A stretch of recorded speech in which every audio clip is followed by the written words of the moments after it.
కేంద్ర ఎన్నికల commission vote చోరీ చేసింది.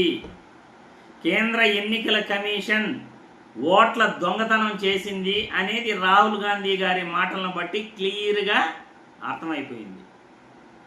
దేశంలో అతి ఎక్కువగా ఆంధ్రప్రదేశ్ రాష్ట్రంలో 12.54% ఓట్ల దొంగతనం జరిగితే ఒడిశాలో 12.48% ఓట్ల దొంగతనం జరిగింది.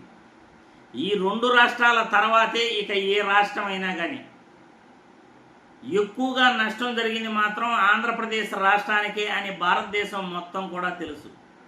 అరే జగన్మోహన్ రెడ్డి ఓడిపోవటం ఏంటి అని దేశంలో నాయకులందరూ కూడా ఆశ్చర్యపోయారు. ప్రపంచంలోని నేతలంతా కూడా అన్ని దేశాలు కూడా ఆంధ్రప్రదేశ్ రాష్ట్రంలో జగన్మోహన్ రెడ్డి ఓడిపోవటం ఏంటి, విద్యా సంస్కరణలు తీసుకొచ్చాడు, వైద్య రంగంలో సంస్కరణలు తీసుకొచ్చాడు, హరిత విప్లవాన్ని తీసుకొచ్చాడు. ఆయన రైతులకు ఎలా మనం మంచి చేయాలో, రైతులను మనం ఎలా ఆదుకోవాలో, అన్నదాతలకు ఎలా తోడుండాలో జగన్మోహన్ రెడ్డి చేసి చూపించాడు.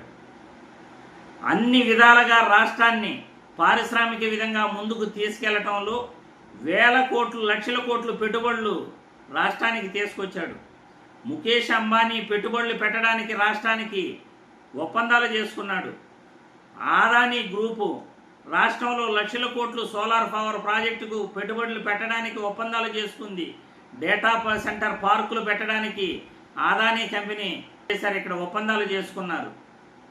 దేశం మొత్తం కూడా ఆశ్చర్యపోయేలా జగన్మోహన్ రెడ్డి ఎలా ఓడిపోయాడు అని అంటుంటే రాహుల్ గాంధీ మాత్రం ఒక్క మాట కూడా మాట్లాడకపోవటం మీ యొక్క స్వార్థం మరోసారి బయటపడింది. జగన్మోహన్ రెడ్డిపై ఉన్న అక్కసు రాహుల్ గాంధీ ఈ విధంగా కూడా బయట పెడతాడా? దేశంలో ప్రధాని కావాలి అనుకునేవాడు అన్ని రాష్ట్రాల గురించి మాట్లాడాలి, అన్ని రాష్ట్రాల్లో జరిగిన అన్యాయం గురించి మాట్లాడాలి. ఆంధ్రప్రదేశ్ గురించి మాట్లాడాలా, ఒడిశా గురించి మాట్లాడాలా. మీ కాంగ్రెస్ ఎక్కడైతే ఓడిపోయిందో దాని గురించి మాత్రమే రాహుల్ గాంధీ మాట్లాడటం జరిగింది. జగన్మోహన్ రెడ్డి పైన ఫస్ట్ నుండి కూడా అక్కసును వెళ్ళగక్కుతూ జగన్మోహన్ రెడ్డిపై అక్రమ కేసు పెట్టి జగన్మోహన్ రెడ్డికి ఇబ్బందులు పెట్టింది కాంగ్రెస్సేను అని క్లియర్గా అందరికీ తెలుసు. ఆంధ్రప్రదేశ్ రాష్ట్రంలో కాంగ్రెస్ వ్యవహారాల ఇన్ఛార్జిగా ఉన్న మాణిక్య ఠాగూర్ ఆయన సోషల్ మీడియాలో జగన్మోహన్ రెడ్డిపై పెట్టే పోస్టులే అందుకు ఉదాహరణ. రాష్ట్రంలో పిసిసి అధ్యక్షురాలిగా షర్మిలాని ఎంపిక చేసినప్పుడే జగన్మోహన్ రెడ్డిపై ఎంత వ్యతిరేకతతో కాంగ్రెస్ ఉందో ప్రతి ఒక్కరికి కూడా తెలుసు. ఇలాంటి రాహుల్ గాంధీ నిష్పాక్షిక వైఖరిని ఆంధ్రప్రదేశ్ ప్రజలందరూ కూడా ఈరోజు తప్పుపడుతున్నారు. జగన్మోహన్ రెడ్డి ఖచ్చితంగా కేంద్ర ఎన్నికల కమిషన్తో ఫైట్ చేయాలి. దేశవ్యాప్తంగా ఒక ఉద్యమాన్ని తీసుకురావాల్సిన అవసరం ఎంతైనా ఉంది. అందుకు జగన్మోహన్ రెడ్డి నడుం బిగిస్తే దేశం మొత్తం కూడా మీ వెంట ఉంటుంది అనేది నిజం. దేశంలో ఎక్కువ ప్రజాదరణ ఉన్న నేత ఎవరైనా ఉన్నారు అంటే అది జగన్మోహన్ రెడ్డి అని.